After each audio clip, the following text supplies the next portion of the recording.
said you had a nice week last week in Cheltenham. Yeah, plenty of things to look back on that were good. Obviously, the fall to Ruby and a couple of lads getting badly injured and a few horses getting knocked out took a little bit of the shine off it. Thankfully, it wasn't as sad an occasion as last year. Do you ever get used to seeing horses go down, jockeys going down?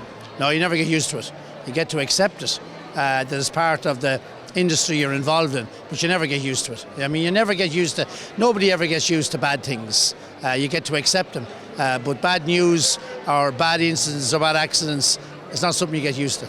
But after putting so much work into it kind of throughout the year, were you very disappointed at the start of the day? No, I mean, it was the fourth day. I'd had 3 winners. A lot of horses had ran well there. These things happen. It could have happened the first race, the first day. And tell us, what is the story with your shoulder?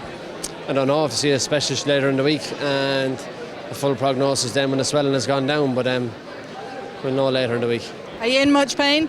No. We're all right, thank God. Well, on a good note anyway, how did Ireland fare out in the end? Sure, I'd say they've done remarkably well. I mean, they had 12 winners. They had 14 last year. It was a phenomenal year, and this year was a phenomenal year, with the exception of Willie's horse getting beaten, the County Hurl. We had a clean sweep the last day. 6 races. We had 6 going into it. I mean, we won some of the feature races. The Champion Hurl, Jesse's horse, was a great performance. There was so many highs and thankfully very few lows. Do you ever get sick of Cheltenham? I think if you get sick of Cheltenham, you're fed up with racing. In our time of life, you couldn't get fed up with Cheltenham. The quality of racing, the standard of horses, the standard of the trainers that go there, the jockeys, the atmosphere of the crowd, the build up to it, the looking back of it afterwards, the memories. I mean, Cheltenham it's like asking somebody who plays rugby, would you get fed up with watching the Six Nations the other day? You couldn't fed up with it. Looking forward then to next year, what would be the highlight that you'd like to see happen at Cheltenham? Sure. It's not much more.